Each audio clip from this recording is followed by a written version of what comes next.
Thank you very much. Good evening, everybody. It's great to see those of you that I know and those that I don't know. I'm glad for the opportunity to talk with you tonight and sit together. The topic after we sit tonight is going to be on equanimity, which is a topic which seems to me we need particularly sorely right now.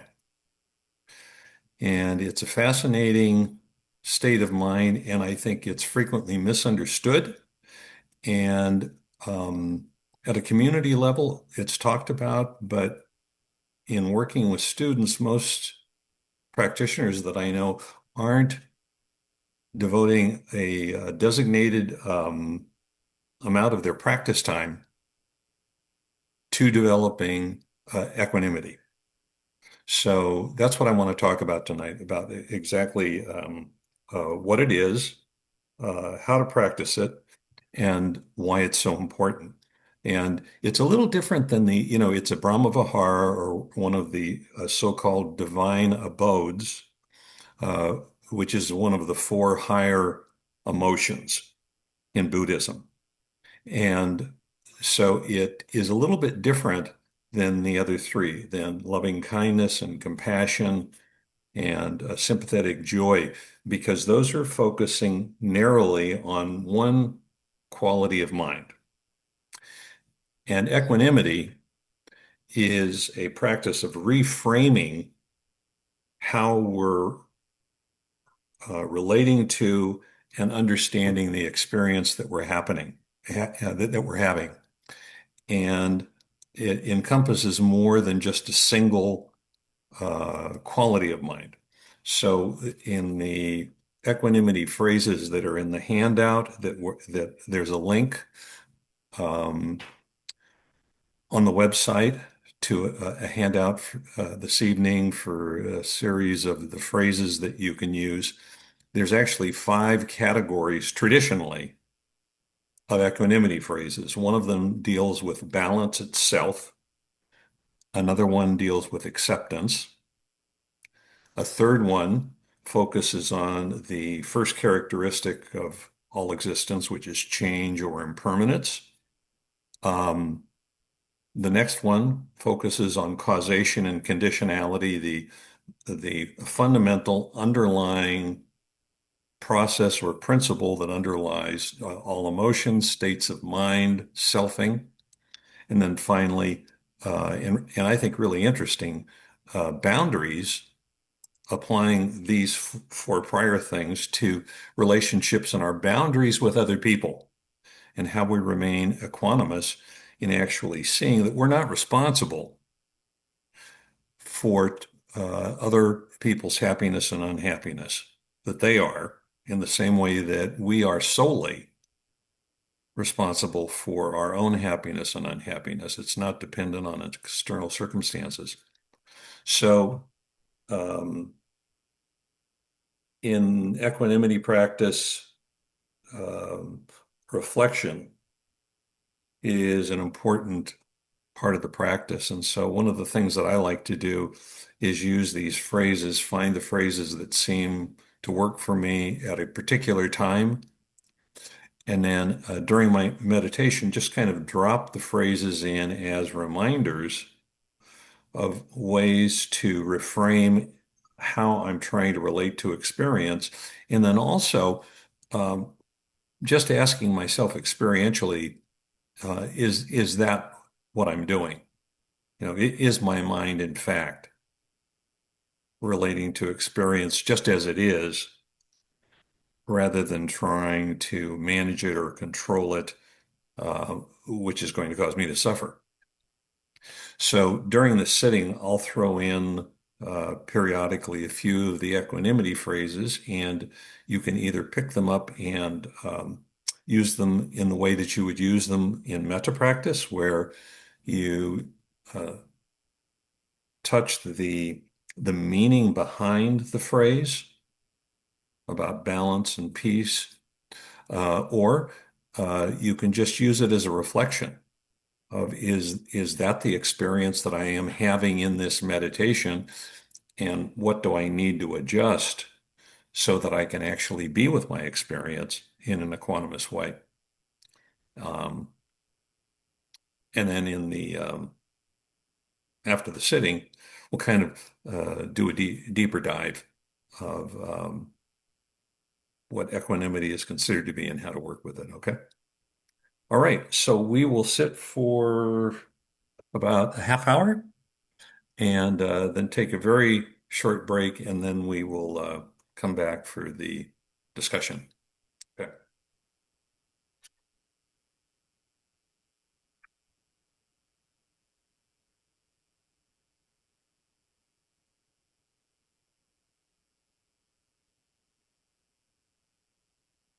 So just take a moment to find a comfortable upright position. And since we're dealing with equanimity, I'm inviting you to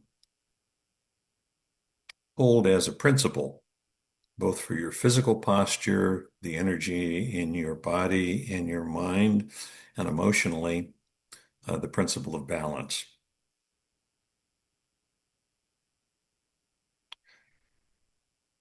If we can learn what balance actually means as an experience, as opposed to an idea, and then reliably bring that up as a tool, it serves as the basis for seeing clearly and making better choices, being able to bring wisdom and compassion in. So, in setting up the body for meditation, it's really helpful to just take a little bit, not rush it, and actually find a sense of physical balance, which is a little different than finding a relaxed position. So you're looking for a position probably where your hips are a little further back in the chair or the couch if you're sitting that way,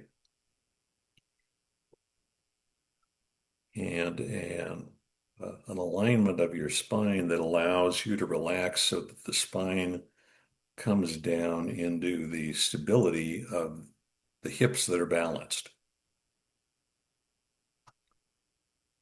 So you may have to um, experiment a little bit. I think experimentation during sitting is the key to a good practice.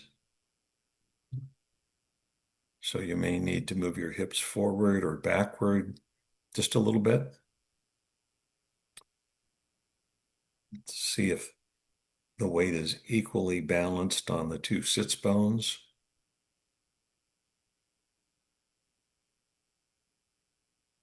And if in relationship to the spine, if it's balanced from front to back. And the way you know that is that you can just let go of holding your back, and you can just feel the back relax, the shoulders come down, and rest into the stability of the hips and the legs.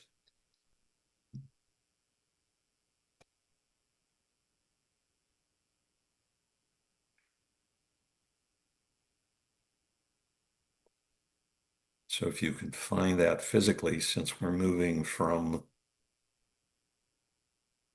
our normal outward focused world into a more interior world, if you can find this physicality that's balanced, it then encourages everything else that happens in the meditation to find balance as well. So just looking at the energy that's in your body and in your mind, whether it's still running from the events of the day, and if it is, just seeing if in the same way that you experimented and found balance and then rest, a sense of ease physically, we can do that energetically and with the energy in our mind. So we're just letting everything settle and stabilize, but staying really alert.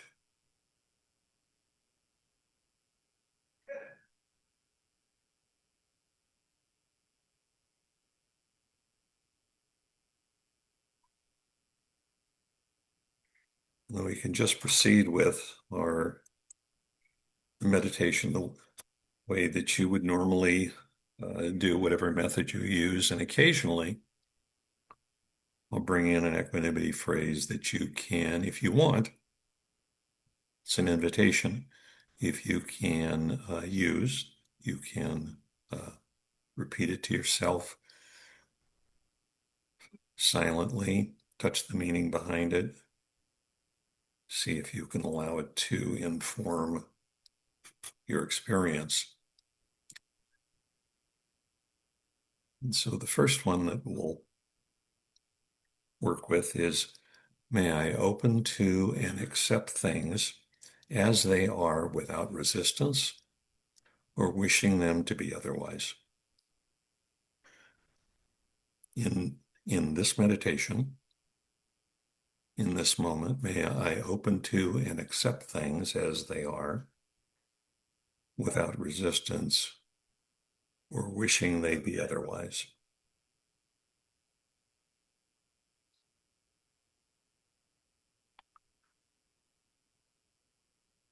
In this meditation, may I open to and accept things as they are without resistance or wishing them to be otherwise.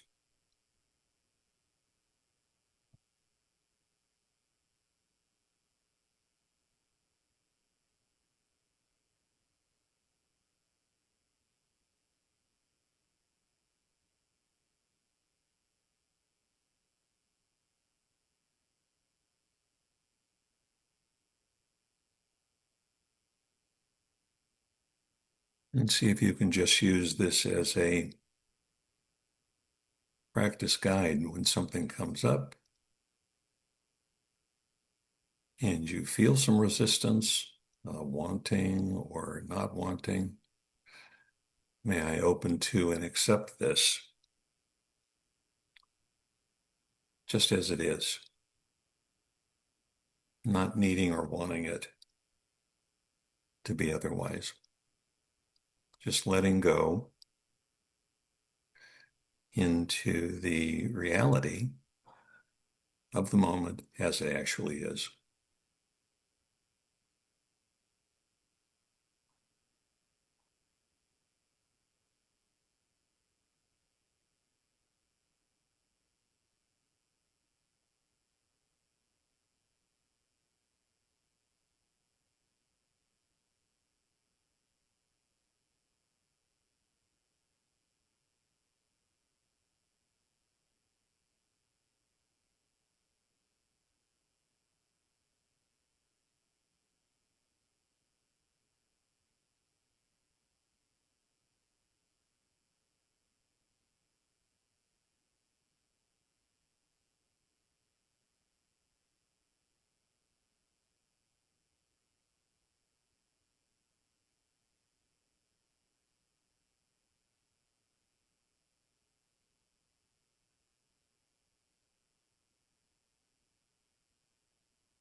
So if you decided to work with the first phrase, excuse me, you can slowly let that dissipate to fade away and check back in with your body. And we talked about setting up your body in balance at the beginning. And has uh, is that still present? Is there still this sense of nice balance and alignment and clarity, or has that changed? And if it is, take a minute before we move to another phrase to find that again. Um, and as your body relaxes, sometimes you need to change the position of your hips or your legs or your back or your neck or the angle of your head.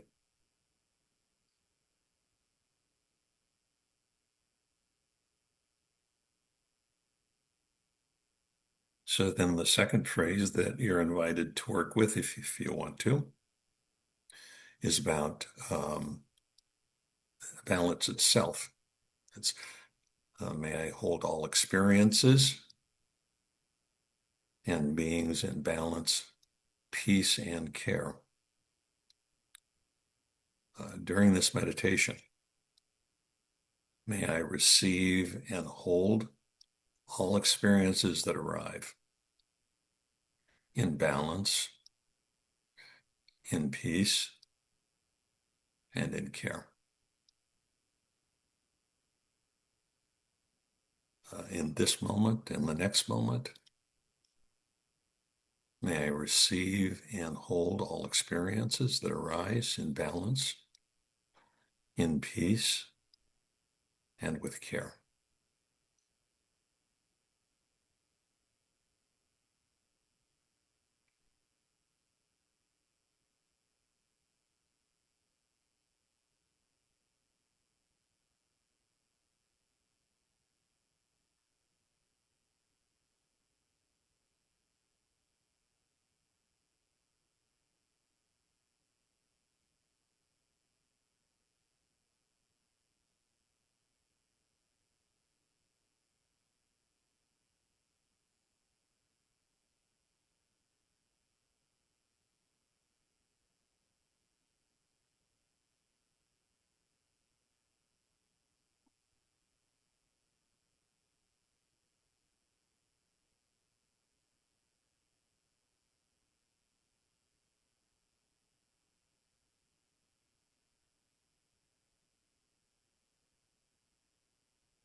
And then we'll try one more phrase in the last part of the sitting. Normally, we would probably just use a single phrase or two phrases, but it's kind of an experiment, an introduction. So seeing if you can just let go the prior phrase that you were working with and check in with your body now in terms of balance and alignment.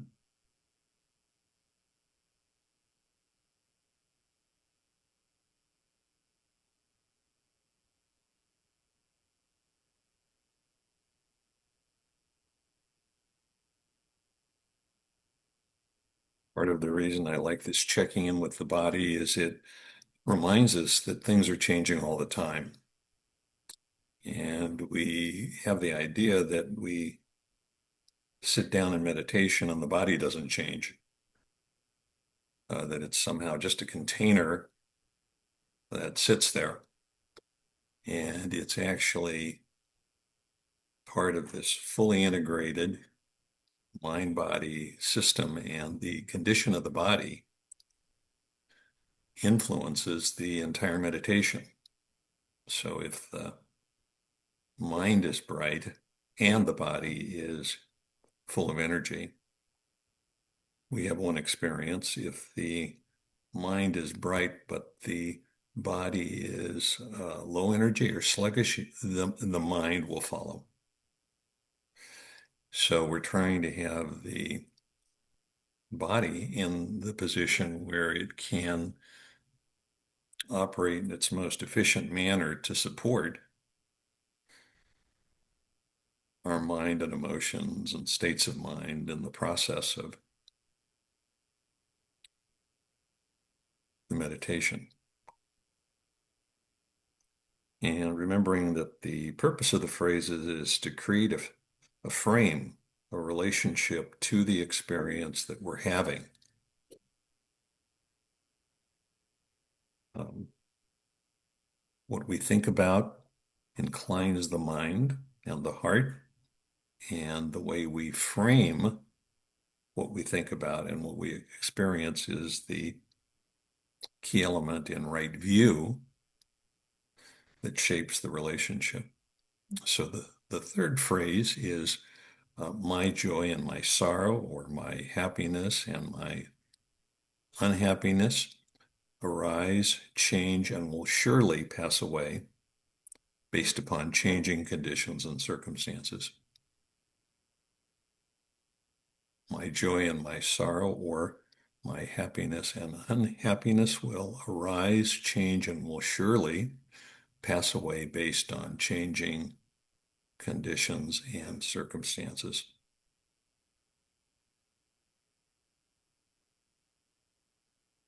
And you can use that to seed that framing, that relationship, and also just to watch the experiences that are taking place now. And is it true during a sitting that your states of mind, liking and not liking, agitated, not agitated, uh,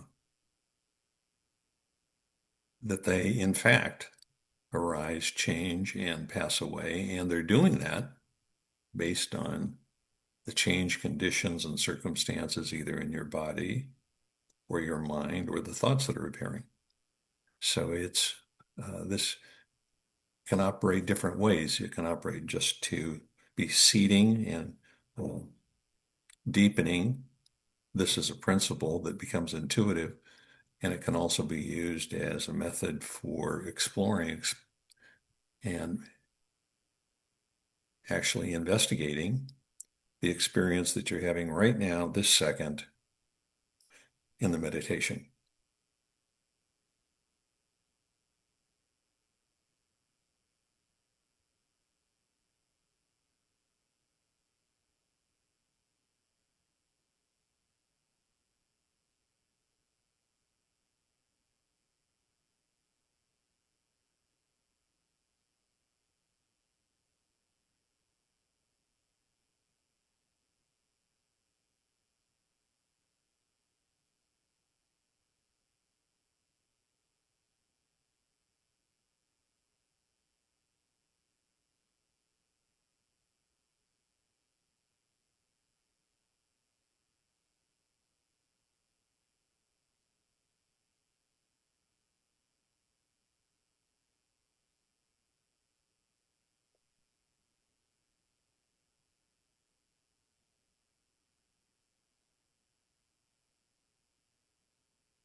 So, in the last few minutes of this meditation, you can begin to allow your awareness to start moving back out slowly into the body as a whole. We're moving from this quieter, more interior world that we're in during meditation to a more externally oriented world, more physical world. And notice how the body feels. Seeing if at the end of your sitting, the body is in balance, and is the energy in balance in the body and the mind.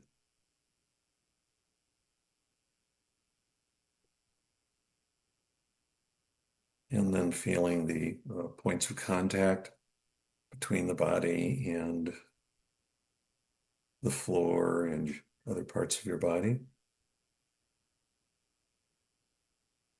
And then slowly feeling the solidity of the body and being able to identify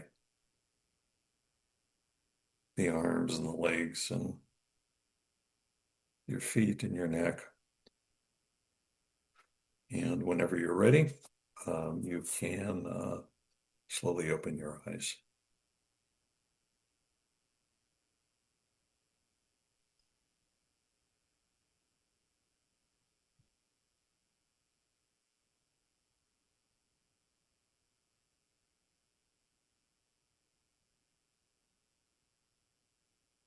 Okay, so thank you very much. Um, the way that we normally do it is we take a very brief break because we have these are shorter sessions. So we'll break for just about 5 minutes, not too much longer than that. And then we'll come back and jump into a talk and then discussion. I think we'll have plenty of time. Um, okay, see you in a few minutes. Thank you.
Okay,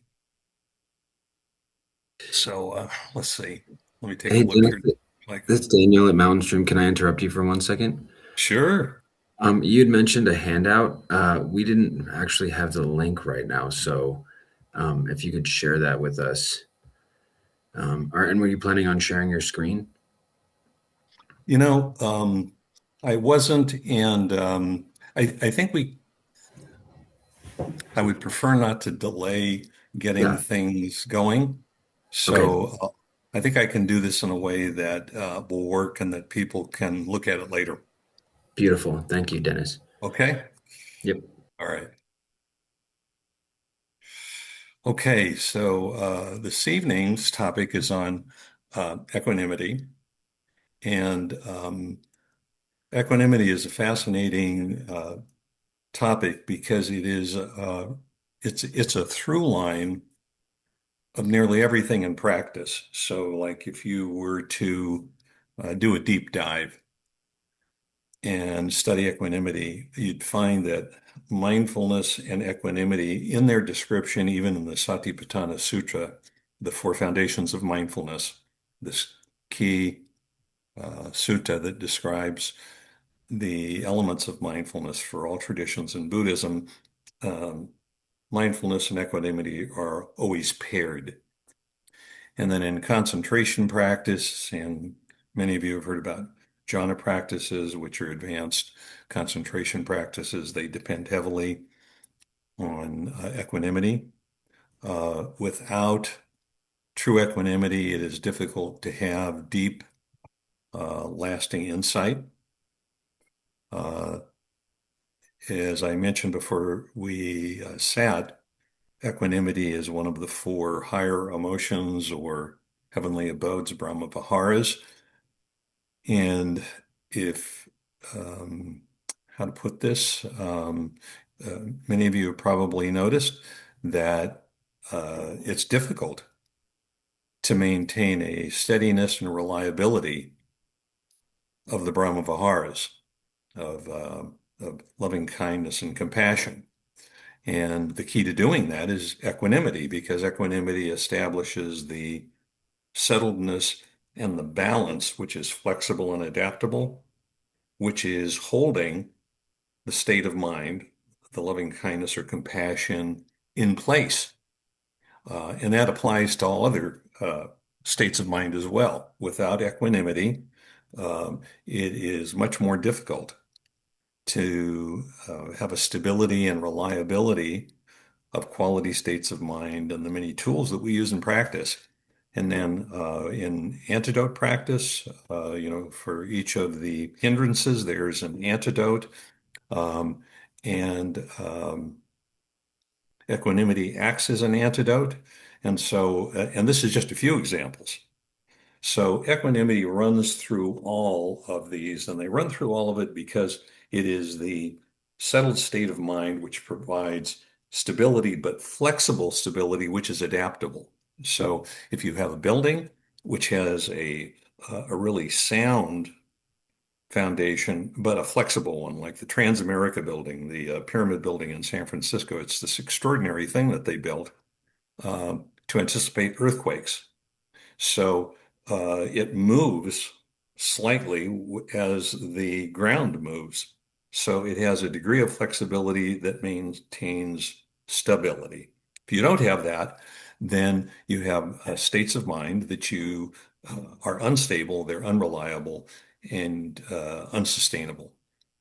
So, in my opinion, equanimity is one of the most important and frequently misunderstood qualities of mind in Buddhist practice and is the least developed by most community practitioners. I think the phrase I hear most often is that, well, it just happens while I'm meditating. And we all know that it doesn't just happen. It happens because certain conditions have come together.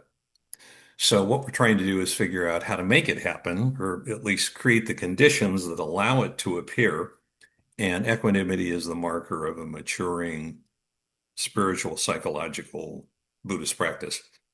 Um, I think before I jump right in, the really critical idea about equanimity is that it is a framing of how we view, right view experience and the relationship that we have with experience. And the reason that's important is that our happiness and our unhappiness uh, are really determined by the condition of our mind when we receive and either react or respond to an experience. And so equanimity is what's facilitating a intentional response. Even if it's intuitive, it's informed by right view rather than mere reactivity. And the reason that's important is that frequently we're making decisions under distress when we're suffering, and we do, our mind's clouded and confused, and decisions that would otherwise be quite simple become quite complex. Um, this is a terribly simple illustration, but it happened today, so I'm going to use it. I stopped um, at the grocery store, and I got out of the car and I walked around the back of the car, and there was a very nice woman there. She looked to me like she was in her mid 80s. She had like she was very, maybe she'd come, well, it couldn't be from church because it's Memorial Day, some event. She was really dressed well. Her hair was done nicely. She had all of her groceries, and she was obviously distressed. And she said to me, "Oh, I'm so thankful there's somebody to talk to about this." And I said, kind of caught me off guard. And I said, "Oh, well, gee, what's going on?" And she was holding her car fob and said, "I can't get my trunk open." And she was so flustered because she couldn't get that trunk open, and like she can't get her groceries in the trunk, that her mind was just stalled. And it's like you could see she was confused as to like what to do next. I don't even know. And I think this is the fascinating thing about suffering. Maybe not at this small of a level, but uh, suffering kind of makes us stupid. It makes us dumb. It disables our prefrontal cortex. So she said, "Would you help me?" So I took the fob and I said, I tried it, and the trunk wouldn't open. And so I asked her if this was her car, just to make sure. And it was an expensive car. It was like a little two-door coupe, and it was beautiful. Um, and so I tried the door, and the door opened. So I said, "Well, hey, the door opens," and I said, "There must be either a button or a little switch inside the car that opens up the trunk. I know mine has that, and my guess is your car does too."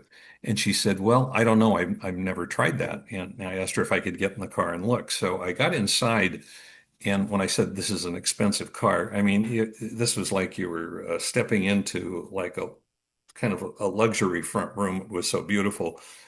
And there were so many dials and switches. I've never been in a car like that. And for the life of me, I could not find on the dash or under the seat or any place a switch that would open up the trunk. So I apologized to her, and then I kind of thought that was the end of the discussion. And then it became clear to me that her mind was so clouded that the next question was, well, like, well, what am I going to possibly do with all these groceries? So, like, her mind was so clouded, the idea, well, we'll just open up the other door and put in the groceries, um, wasn't available to her. So, I mentioned this to her, and then we put the groceries in her car, and she drove off and was really happy. And she's going to get the trunk fixed, I think. But the as simple as that is, I think it's really instructive because I don't know about you, but this is not an unfamiliar experience for me. That despite all of my training, when the conditions are right, it is really hard to keep a clear mind. So this is why equanimity practice, in my opinion, among other reasons, why it is so important to try to train ourselves to understand what equanimity is, so that we can build in an intuitive anchoring and response to events of life with equanimity. So, what is equanimity? And there's many different ways you can describe this. But for me, the most helpful is it is a settled, balanced, non-reactive quality of mind. A settled, balanced, non-reactive quality of mind. And if you just think about those three qualities in terms of your daily life, um, you may have moments of being settled and balanced, but the moments when the mind is not reacting for most people is relatively small.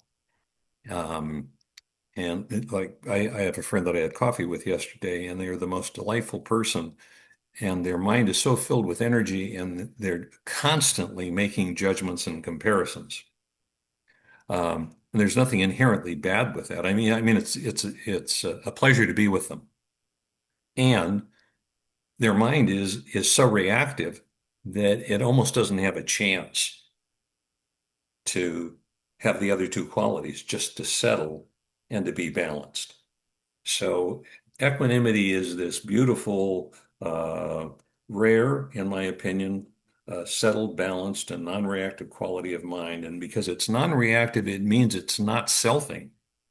So the whole process of creating the self and the self managing and controlling is not present in true equanimity. Now there's, like qualities of it, you're coming into it and coming out of it, but true equanimity, you're not selfing.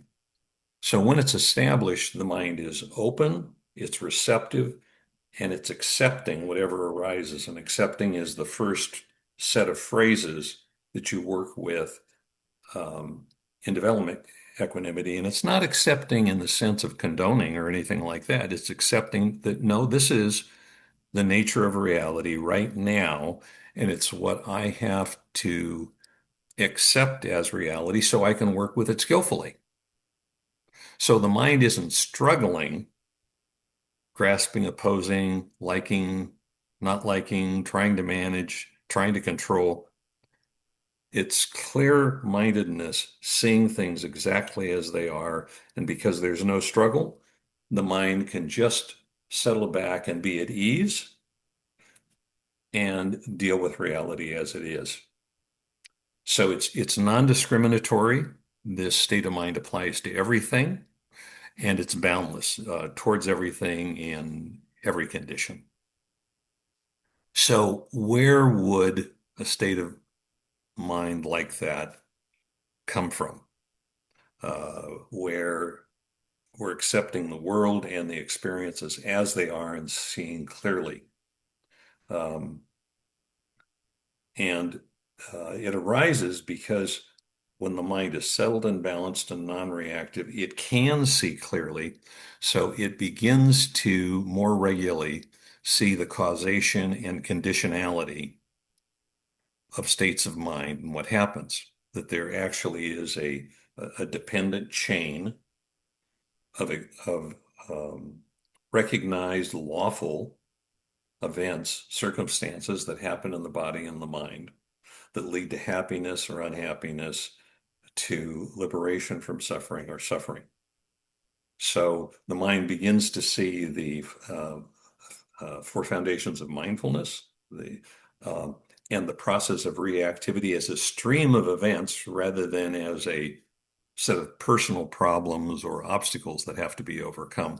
That the mind starts seeing clearly the arising, the changing, and the ending of circumstances. And once we begin to see that, then with that kind of equanimity, mindfulness can see the way out of that, what adjustments need to be made.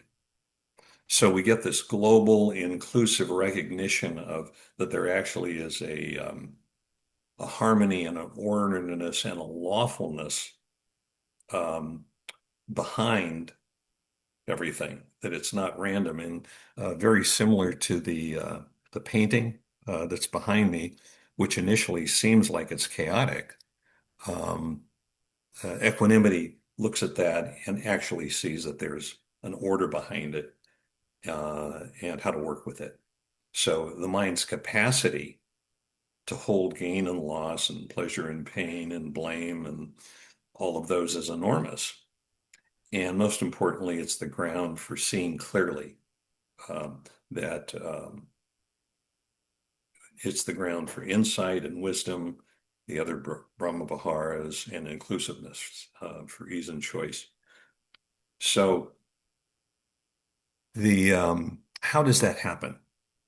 And there's a specific part of the chain of events where this equanimity, the right view into how states of mind are caused, um, takes place.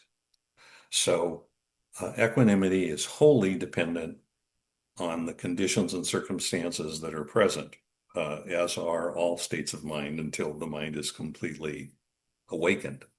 So it's a balanced, settled state of mind because it's not reacting, but it's based on the conditions that are present. And so the thing that throws the mind out of balance is that we have an intuitive response to all experience, pleasant, unpleasant, or neither of those two. And if we don't catch that, the mind moves into craving, liking, and not liking. And at that moment, right in those two little, if we don't catch that, it escalates to attachment, and then we're lost. This is not that we can't get out of attachment, but in terms of the mind being equanimous, being non-reactive, the failure to see this linkage between pleasant, unpleasant, and neither, and the arising of craving, of wanting and not wanting, is the key element in uh, equanimity practice. So we're trying to frame our viewpoint so that we can see when the reactivity starts to happen. When do we go out of balance? When do we go out of a sense of peacefulness? And this is where it happens. Uh, when we get to attachment, we're already caught in it. Now we have to work to get out of it. If we can actually see this through practice and begin to see that there's uh, an unpleasant sensation and work with that, we cut off it moving into not liking and attachment. And if we see that there is pleasant, which leads to grasping and wanting and catch it at that level, then the mind can settle. So the mind seeing that over and over and over again, as in all aspects of practice, becomes an intuitive response where we feel that in the body and just intuitively don't go to the next level. We let go. We don't hold on. We don't grasp. Um, we don't continue wanting or not wanting. So in equanimity practice, we're not actually trying to eliminate reactivity and selfing. I think in so much of practice, we think the idea is that we're trying to eliminate something. That's not what's going on with this practice. We're trying to create the conditions for balance and equanimity to appear. So, with these equanimity phrases or reflections, which we'll talk about in just a few minutes, um, equanimity arises from embedding the right view in equanimity, acceptance, and balance in a way that it creates an intuitive response. And the view itself disables the reactivity and the selfing and the urge to manage and control. So this, for me, from like the practice mechanics, are really exciting. It's one thing to think, well, I'm fighting against reactivity and trying to control the ego, and it's quite another thing to be engaged in a creative endeavor to create the conditions in your life where right view about how these states of mind arise and that I can accept the way they arise, and that acceptance actually leads to disabling the reactivity and the selfing. I just think this is so exciting. So what we're trying to do with the repetition in equanimity practice is to develop a reliable context, a reliable frame, a reliable view that our mind keeps defaulting to. Even if we're reactive, because we're practicing with this, the mind moves to that view. It reminds us that's the purpose of mindfulness. So at some point in the process, this framing or this view, this context, consistently points the mind into exploring and seeing the true nature of what leads to happiness and unhappiness rather than the personalization that arises through the sense of self. Um, and I think it's important that creating a frame of reference is different than balancing the mind. Creating the frame of reference results in the mind being in balance. Having the conditions present of the mind and the body being in balance is what supports equanimity. So when we did the opening meditation, and I went through, well, actually looking at your body and finding a sense of balance and alignment in your body, and then in the energy in your body and your mind. That isn't a random instruction. It's one of the conditions so that you can move towards equanimity and do equanimity practice. So the first one is that you have to have the right view. You have to understand what it is. That's what we've been talking about. That it has these elements in it of the phrases are about acceptance, about balance, about impermanence, arising, changing, passing away, about causation, and about our relationships with other people. So having right view and then stabilizing the mind through concentration at the beginning of sitting, and then keeping that through monitoring the effort in your body.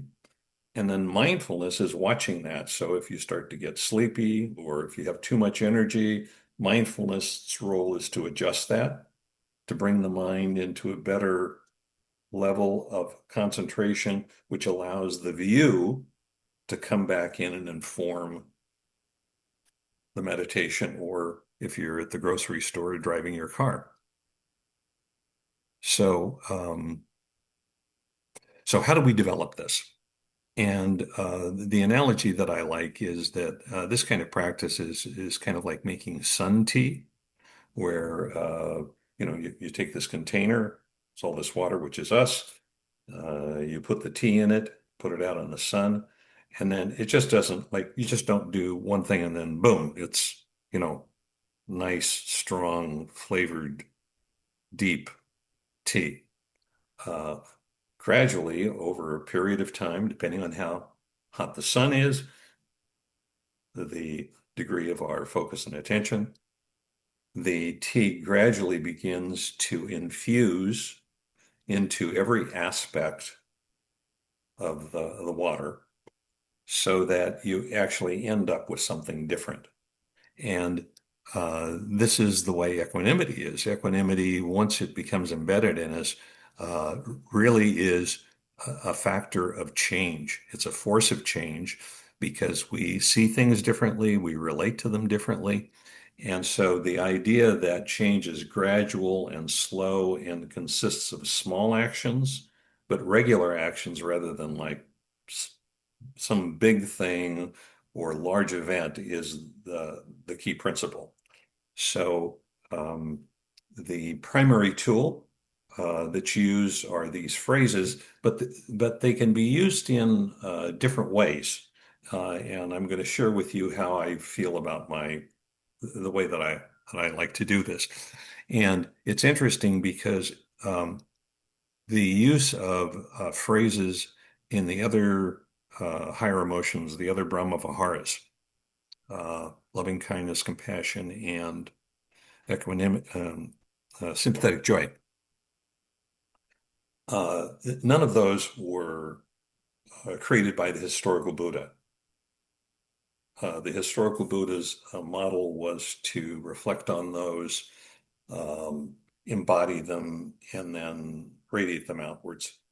And then in the commentary, a number of hundred years after the Buddha's life, in the Theravada tradition, the use of phrases were developed as a way to practice, and then for several thousands of years, we've done that. That was not the case with equanimity. Equanimity phrases are a contemporary development. They're quite recent, and I think it's because teachers saw that this approach was effective and it helped to anchor people in it.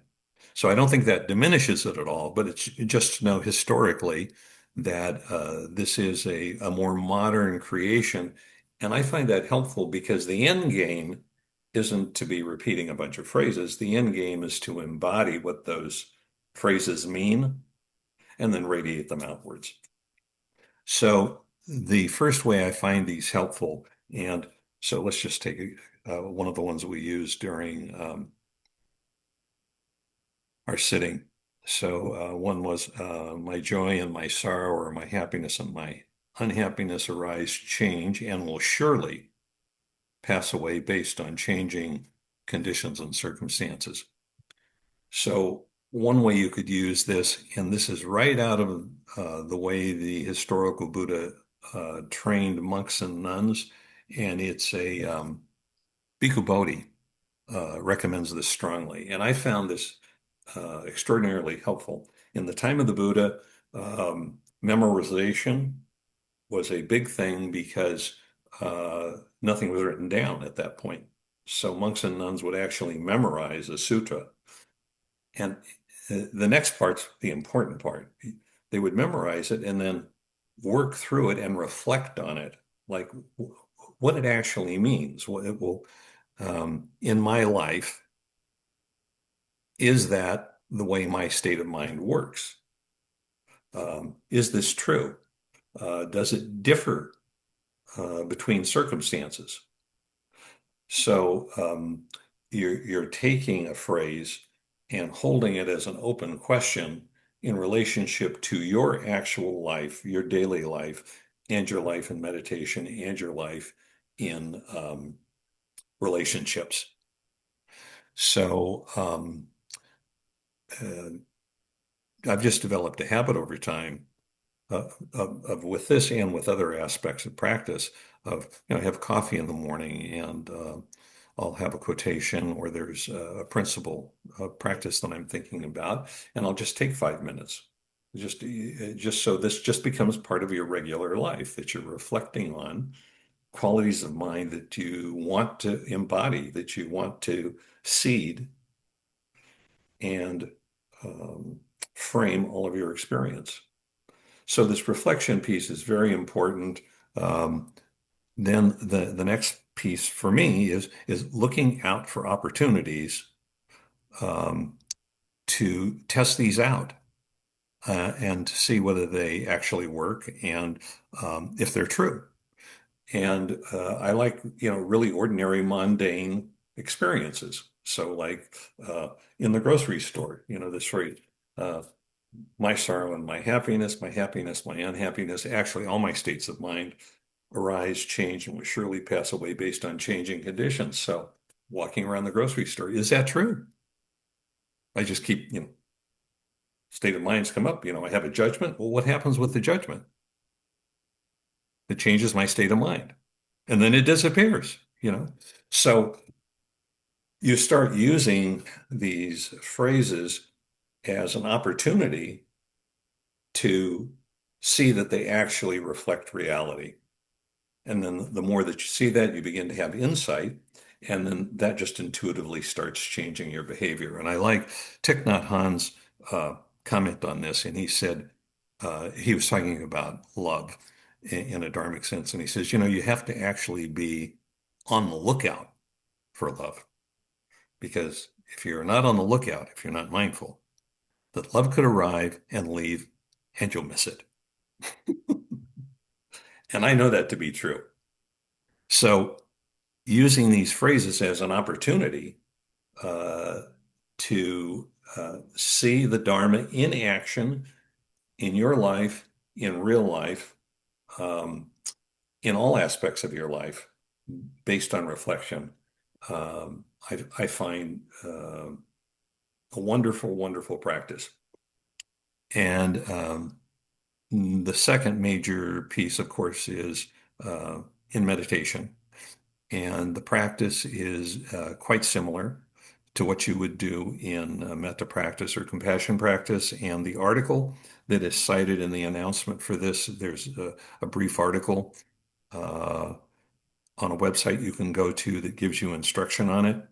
But the important thing about equanimity practice is that you do not move to another, the standard is that you start with yourself, then you go to a mentor, and then you go through these categories. And in equanimity practice, the traditional recommendation is that you do not move to another category of beings until you begin feeling it yourself. So,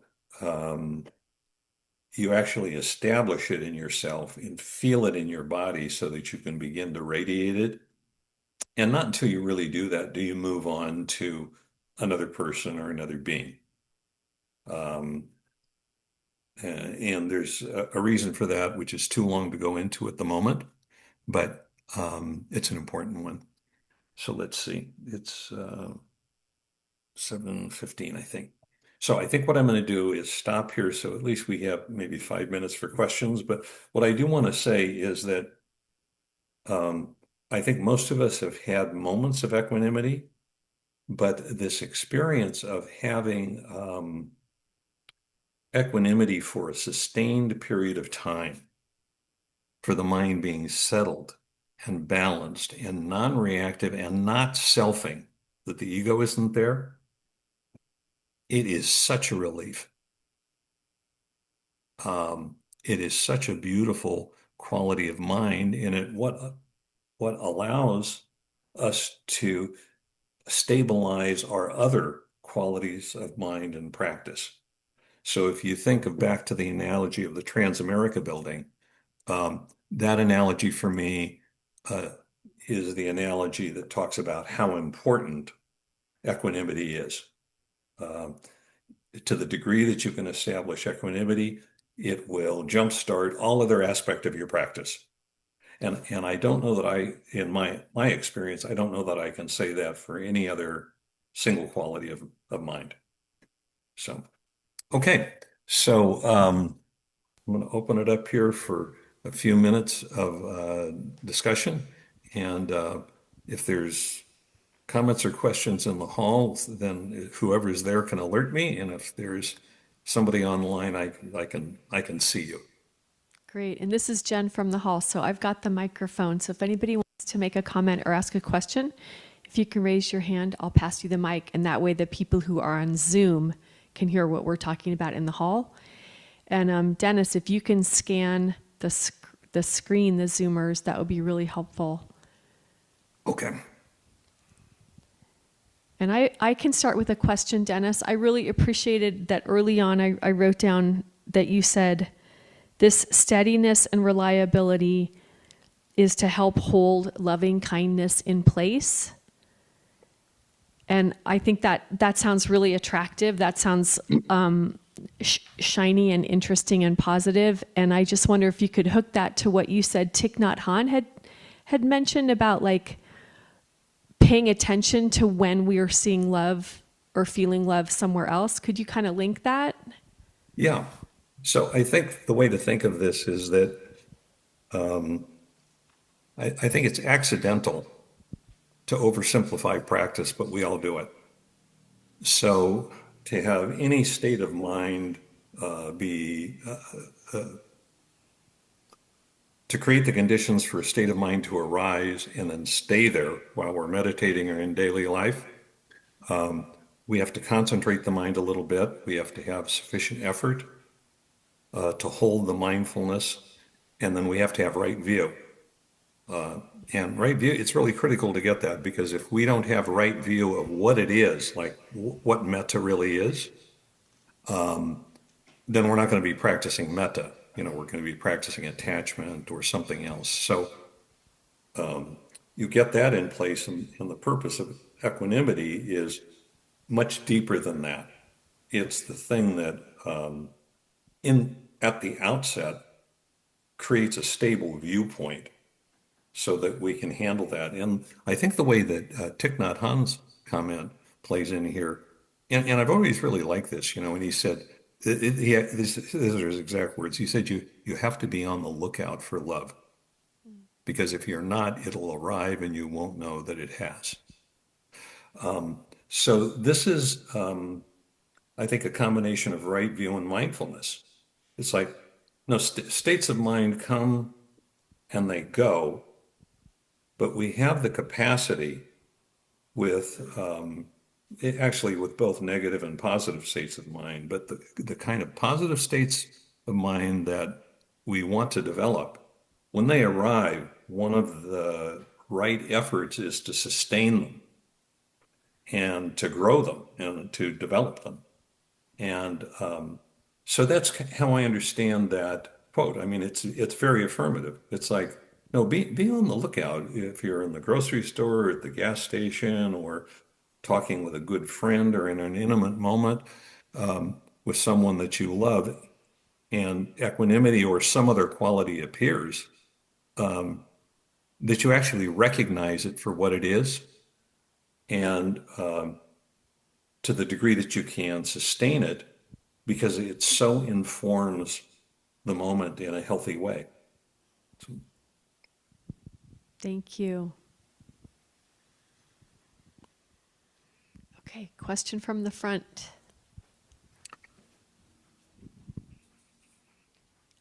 Hold it close and start with your name. Okay. Hi, Dennis. This is Gwen. Gwen, And hi. I struggle a little bit with the concept of equanimity and sort of a flat response to life. Yeah, good. Yeah. And I wonder if you could talk about that. Yeah, for sure. And this is, I think, one of the big misunderstandings.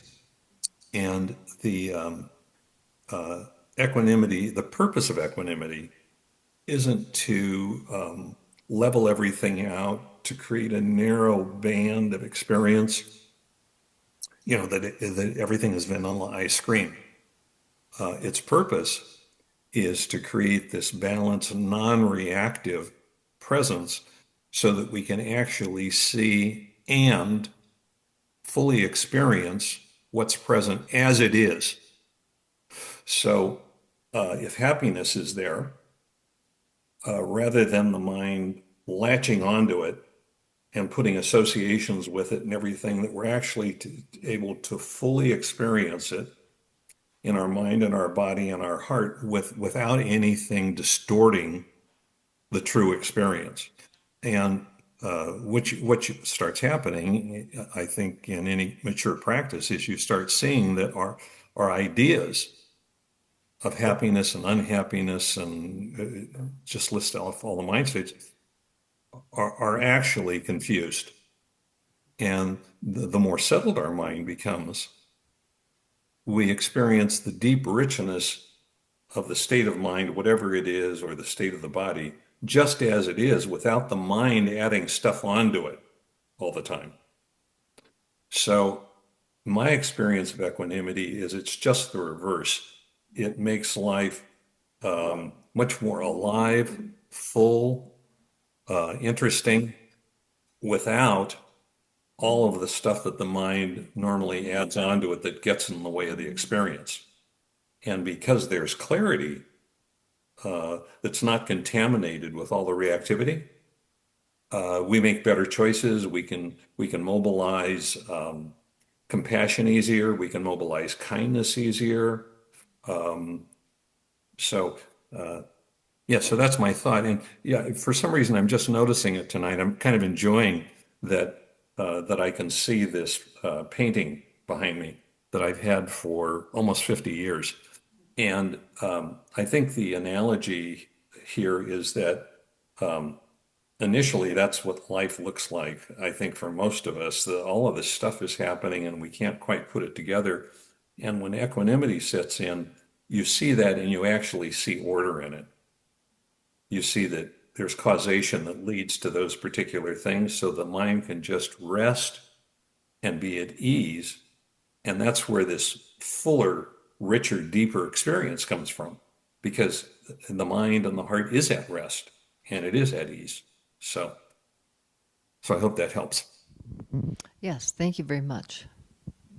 Okay, and then I'm just watching the time, so I think I need to wrap this up and hand it over to the other folks. So I want to thank all of you very much for your attention tonight and for showing up. I love this topic, and I hope that there was something in here for you that was helpful. And I would encourage you to look at the handout and the article that are linked on the website. And may our good intentions and our efforts tonight in some real way contribute not just to us, but to every living being being a little happier and suffering a little bit less. So thank you very much. Dennis, thank you so much. This is Jen from the Meditation Hall. Anybody who's online, if you'd like to unmute yourself and say good evening, please do. And the rest of us can wave and stomp. Thank you. And this is Bailey. He's been tapping and licking my leg the whole talk. He was not equanimous tonight about this talk.